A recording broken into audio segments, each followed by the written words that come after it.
Happy Camper Radio, episode 68. Come on, let's go camping.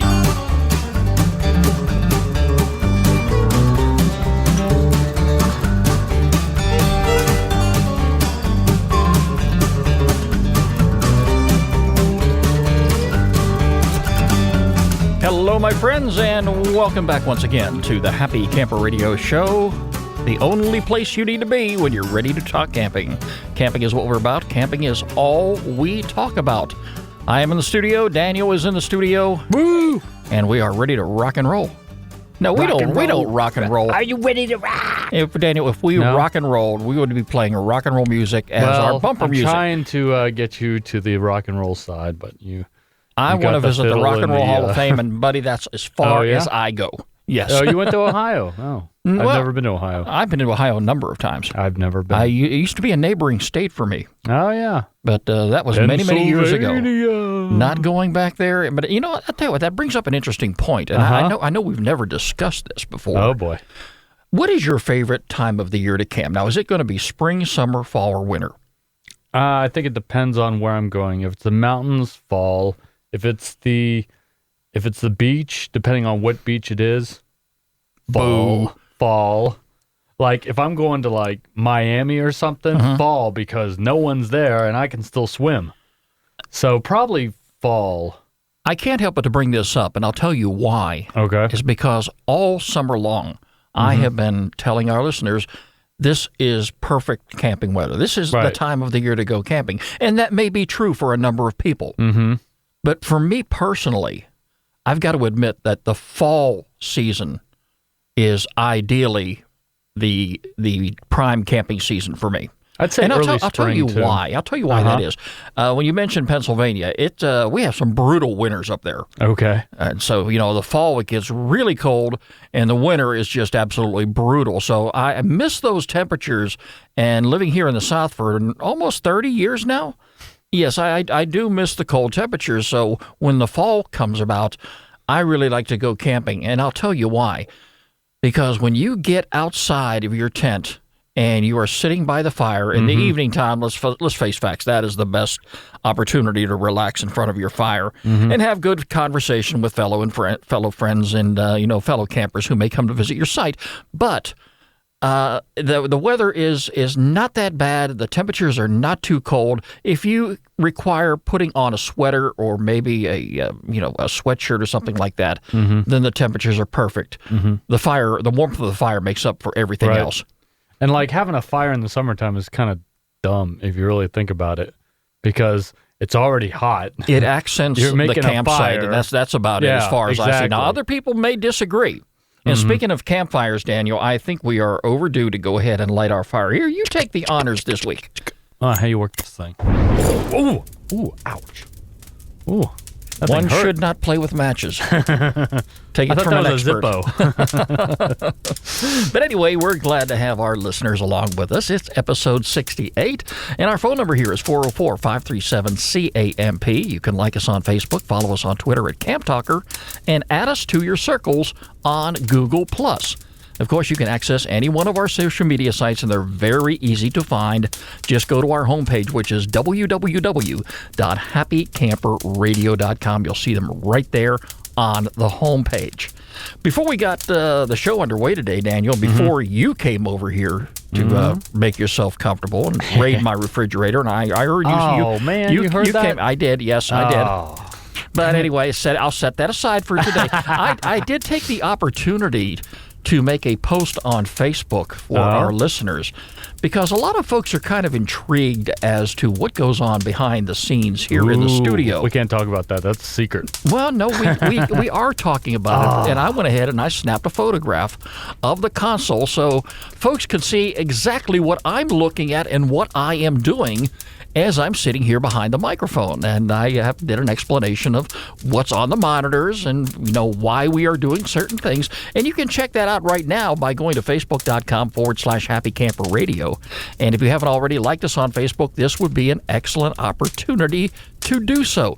And I also posted the same thing over on Google+. So take an opportunity to check that out and see exactly what we do behind the scenes here at the Happy Camper Radio Show.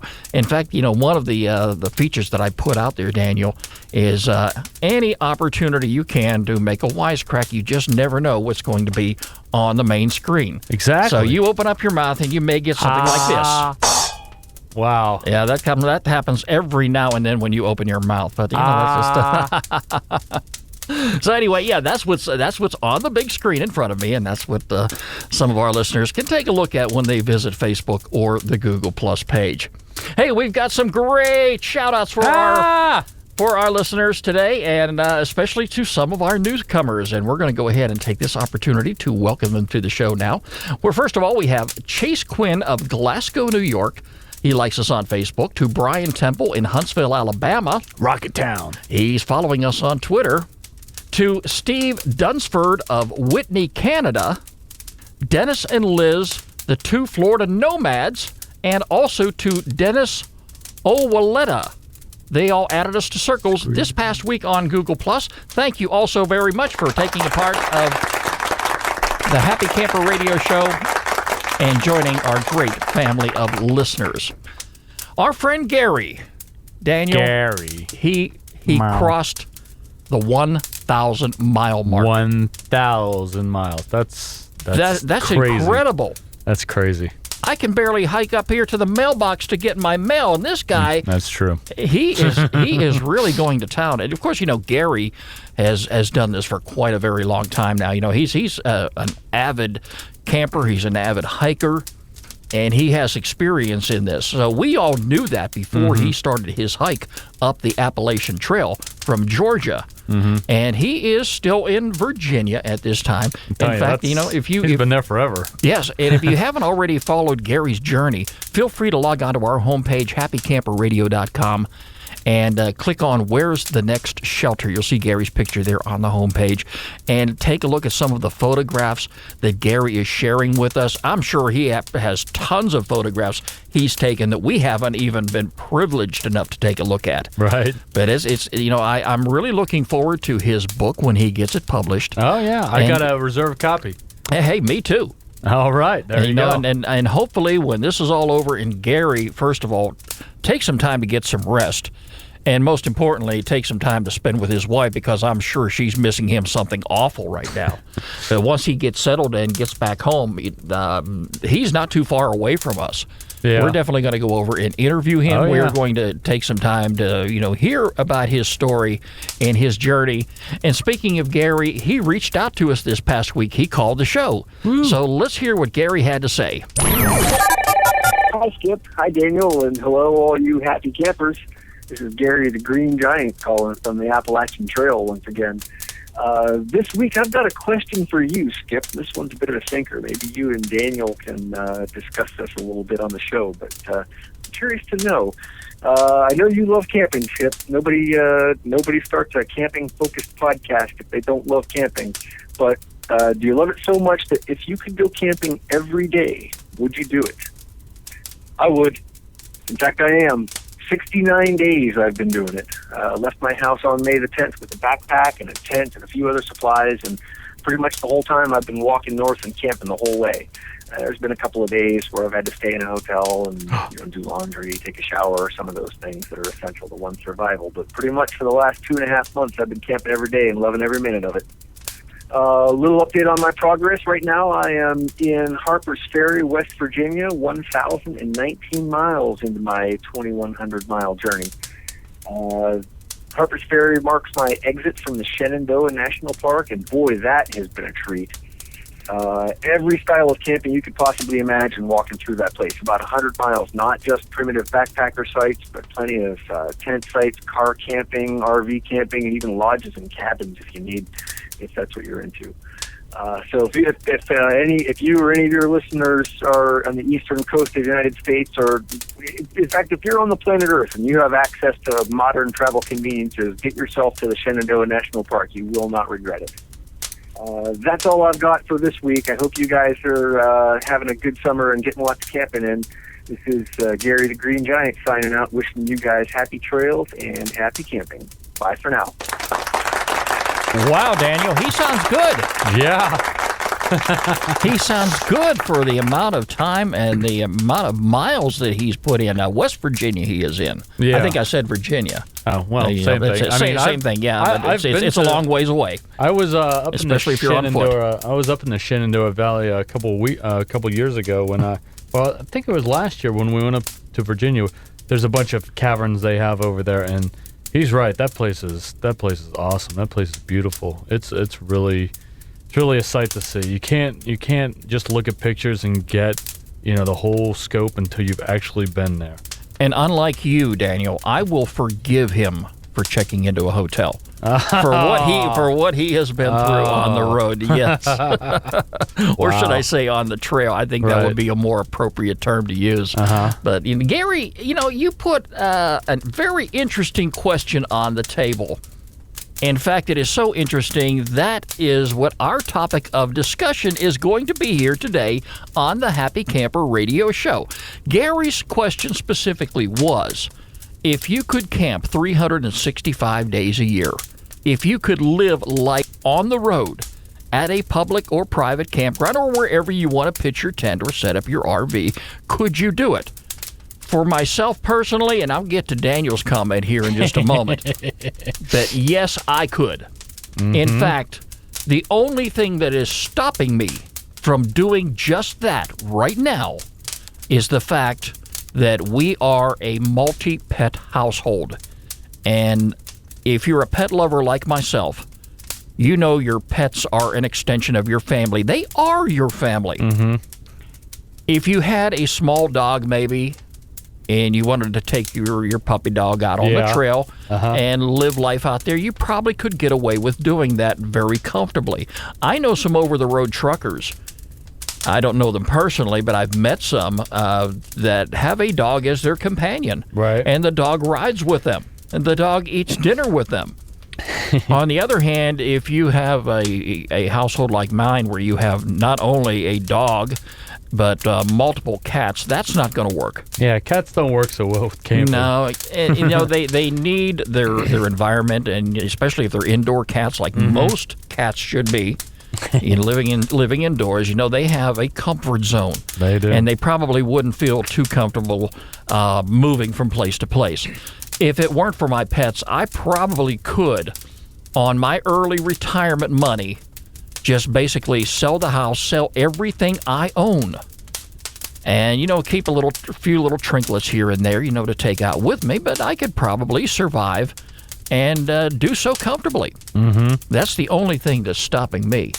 So could I do it on a retirement budget? Yes. Where would you set up the podcast studio? That would be another interesting point, Daniel, and I'll get into that in just a minute. Okay. But let me get your thoughts. How could you handle life on the road? Could you live 365 days a year camping? All right. Well, and moving around from place to place. I mean, I'm not saying that you're going to find a particular spot and call that home for the rest of your life. Well, what I've seen as far as where my parents are up in the mountains, I've seen a few people that do this. They'll stay up in the mountains for about 6 months out of the year in the big old Winnebago, touring bus, whatever. And they'll stay in their lot. They got all the, amenities at home. It's really, really nice. And then in the wintertime, they'll go to like a place like that, like a private campground where they own a lot and they own everything there. And they'll park it there for maybe 6 months out of the year and go from one spot to the other. I could do that. I'd probably want like maybe a small house, just because I don't know if I could live out of a trailer forever. But I mean, if I did that, yes. But going from campground to campground to campground, I don't know. I need something that's solid. I don't think I could do it all the time. Well, having said all that I did so far, I can say this much. I would probably have to buy an RV or a travel trailer. Skip. Daniel, say it's not so. There is no way. You wouldn't be in a tent? Oh, I would bring a tent along because Daniel, every now and then I would just have to open up the hatch and pull out that tent and pitch that tent, set up my sleeping bag just for the moment of opportunity to sleep outside. So it'd be next to your RV. You'd be in the tent most of the time. It would the be. RV would be there. Mm-hmm. But you've got to keep this in mind too. There are people out in this world that are doing just that, what we're talking about. Yeah. I'm not saying I'm some proclaimed expert on this. Oh, yeah. I'm just saying I could do it. Mm-hmm. However, in order for me to do this, I would have to actually buy an RV or a motorhome. Mm-hmm. Now, motorhomes, they're very pricey. Oh, yeah. And depends on what you want, what luxuries you want to have. You could buy used, you could buy new. Yep. It depends on what your budget calls for. Mm-hmm. I can say this much. If I were to do something like this, right, I've got a pickup truck which could probably pull a decent-sized travel trailer. Yeah. And that would be that. Mm-hmm. As far as doing the podcast, the only obstacle standing in my way, or should I say our way, is finding a place where you're going to have Wi-Fi access at all times. Right. Yeah. Because I would have no problem in taking a corner inside that travel trailer, no matter how big or how small it is, and setting up a studio. Oh, yeah. It's funny you say that. When we were out in Utah, we went out to the salt flats, and I was telling Deidre, I was like, this is the perfect place to podcast because you can yell and scream as much as you want. It's dead. It's the greatest, I could even go as far. I could even go as far as custom fitting the RV and putting microphone jacks on the side of it. I could take a series of microphones and just plug it into the side of the trailer, set them up around the campfire, and invite fellow campers around to do a podcast. I just thought of an idea. You could wrap your trailer in those wraps, and you could have the Happy Camper logo. How about that? And you could be the Happy Camper motor bus. Hey, follow me down the road. That would be so awesome. Oh my God. It certainly would. But Daniel, I want to reach out to some of our listeners, and I know there are some out there that probably do more camping than you and I combined. Oh yeah, definitely. But if we have any of our listeners who do live life on the road, and some folks who have reached their golden years, who have retired from their companies, and they just want to sell the home and live life out on the road. Mm-hmm. Daniel and I would love to hear from you. Oh, yeah. Definitely go to our website, happycamperradio.com, and click the Contact Us button, and you can send us an email or give us a call here at 404-537-CAMP and leave us a detailed story on our voice message system, and we'll get you on the program. Daniel and I would love to hear from anyone out there who lives life on the road, and tell us what your experiences are. What are the advantages, the disadvantages, the ups and downs? Here's one of the downsides about this too, Daniel, that I forgot to mention, and that's the fact that if you have family members you're very close to, you're going to be away from them for extended periods of time. I know my daughters I would miss tremendously. Right. They would still be burning up their phone. They would still find a way to be in my wallet, as they always are.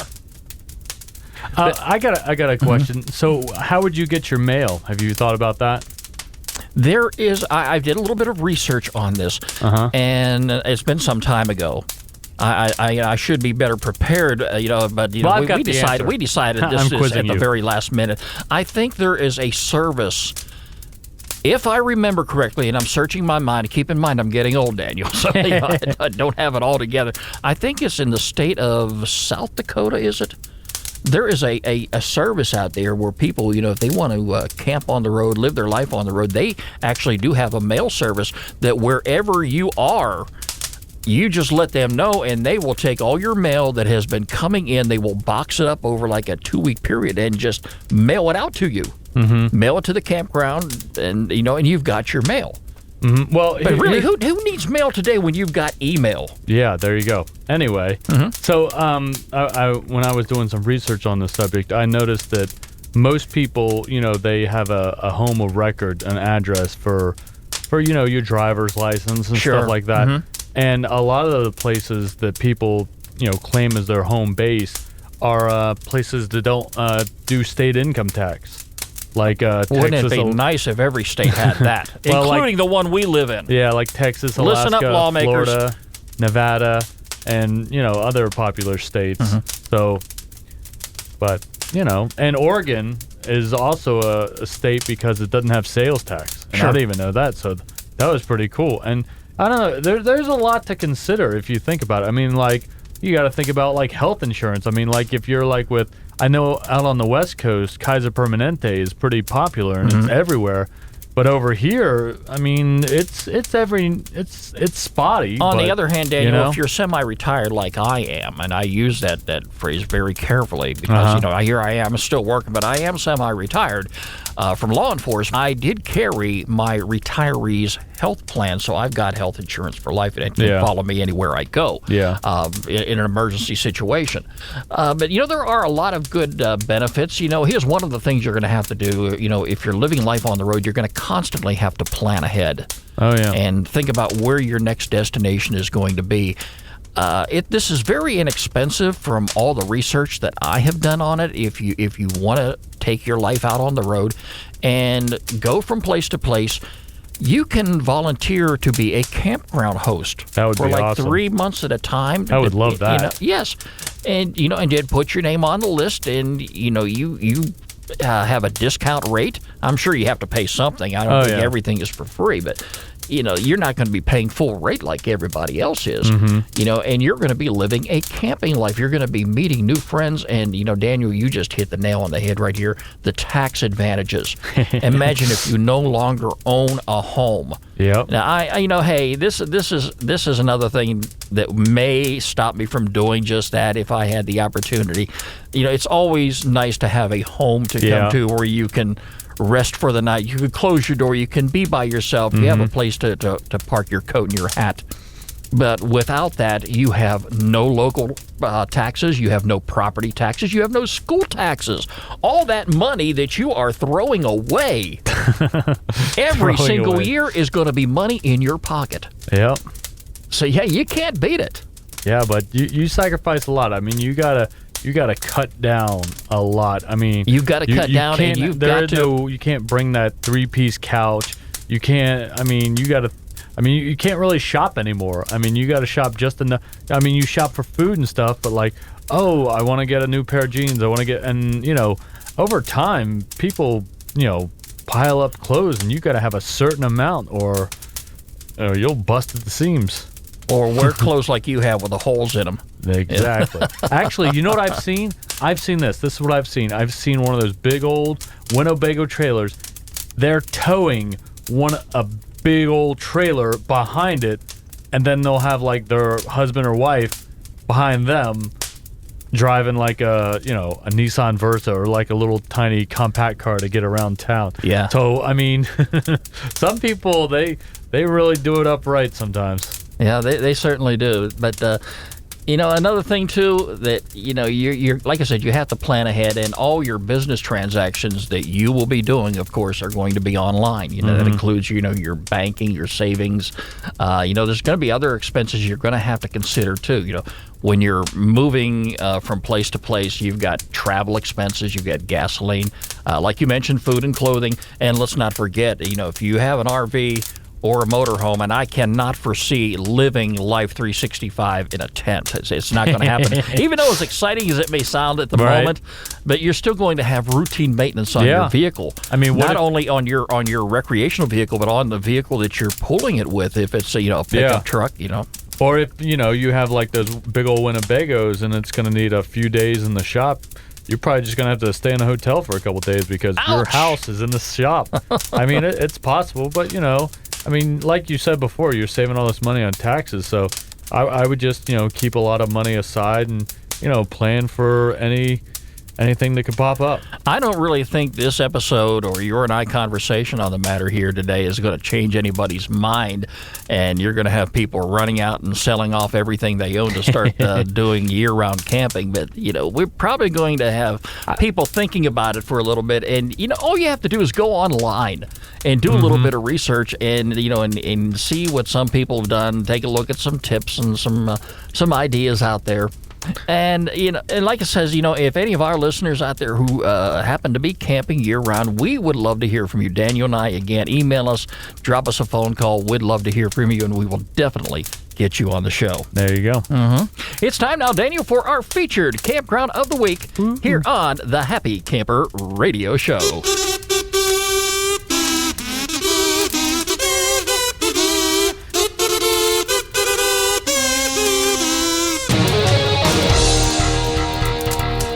Daniel, we haven't visited this state in a very long time, but I come across a campground this week that I think is worth mentioning and putting in the spotlight. It's in the state of Mississippi. It is the Witten Park Campground, and it is open all the way through Saturday, February 28th, 2015.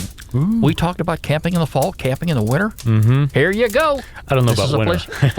This is a place to consider. Yeah. Now, Witten Park Campground attracts thousands of outdoor enthusiasts each and every year, not only for camping, but for picnicking and fishing and swimming on the Tennessee Tom Bigby Waterway. Check out their website. All you have to do is go to the Happy Camper Radio website and click on the featured campground button. It'll be there all week long. Take a look at some of the beautiful photographs. They have got a playground for the kids. If you've got kids, this is definitely a campground that you want to consider. Some of the activities and amenities are posted there, like we talked about, fishing and hiking, interpretive chairs, laundry facilities for Daniel to do his laundry. Yay. Pay telephones. I don't know about cell phone reception out there. What's a pay telephone? A pay telephone is usually a payphone where your cell phone is not going to work. What? Yeah. In other words, Wi-Fi would not work there. We probably couldn't do the show from this campground, but that wouldn't stop me from going. They've got swimming, showers, ranger station, a lot of things. And take a look at some of the things to know before you go. There's no dumping of gray water. Off-road vehicles must be street legal, and the number of vehicles are limited per site. All the information is right there on their page. It is the Witten Park Campground in the state of Mississippi, part of the Tennessee Tom Bigby Waterway in Columbus, and run by the U.S. Army Corps of Engineers. It is our featured campground of the week here on the Happy Camper Radio Show. And as always, if you have a campground that you would like Daniel and I to feature on the program, you know the routine. Drop me an email, Skip, S-K-I-P, at happycamperradio.com, or Daniel at happycamperradio.com. For the record, how do you spell that? With an A and a D. I mean, Daniel. It's in the Bible. Come on now. Okay. D-A-N-I-E-L. D-A-N-I-E-L. Yes. No Y's. I really think People our have listeners knew that, Ys. but I just wanted to test you to make sure that Skip, I have to bring this up. What's that? People spell Daniel with a Y sometimes. Really? Is that not the craziest thing you've ever heard? No, when they're spelling Danny. No. Do you ever go by the name Danny? Oh, I hate Danny. Okay, I hate that one. That's why we always hear your wife say Daniel.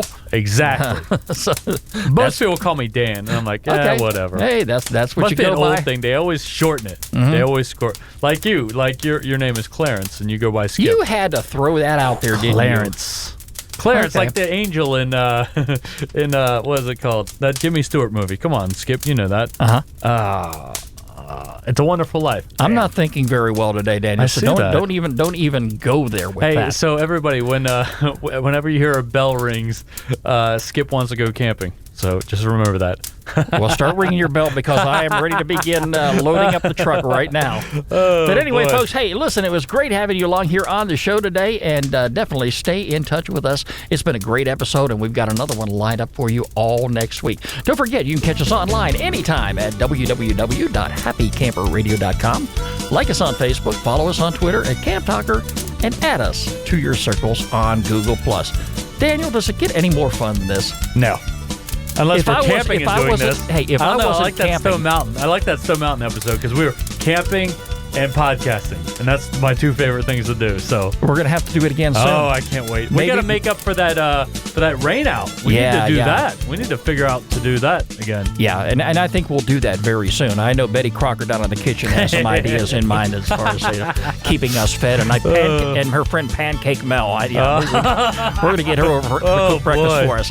Anyway, folks, have yourself a great week. We'll be talking to you next week for another great episode here on the Happy Camper Radio Show. Take care, my friends. Bye-bye, everybody.